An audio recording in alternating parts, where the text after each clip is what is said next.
Argentina বনাম জর্ডানের ম্যাচটি চলুন এক নজরে দেখে আসি। খেলার শুরুতেই মাঠে ছিলেন না লিওনেল মেসি, কিন্তু ম্যাচের 19 মিনিটের সময় ডি বক্সের বাহির থেকে জোভানি লো সেলসের দুর্দান্ত ফ্রি-কিক থেকে 1-0 গোলে এগিয়ে যায় আর্জেন্টিনা। তারপর চলতে থাকে একের পর এক আক্রমণ। খেলার 38 মিনিটের মাথায় মারাত্মক ফাউল থেকে প্লান্টি পায় আর্জেন্টিনা।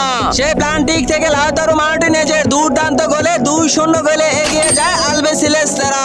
আবার এরপর 54 মিনিটের মাথায় দুর্দান্ত এক গোল করেন জর্ডান। ম্যাচের 64 মিনিটের মাথায় ডি বক্সের বাইরে ফ্রি-কিক থেকে প্রথম আক্রমণ করেন লিওনেল মেসি, কিন্তু সেই ফ্রি-কিক থেকে কোনো গোল হয়নি। কিন্তু খেলার 80 মিনিটের মাথায় আবারও একই জায়গায় ফ্রি-কিক পান লিওনেল মেসি, আর সেই ফ্রি-কিক থেকে দুর্দান্ত একটি গোল করে অবশেষে 3-1 গোলে জয় পায় আর্জেন্টিনা।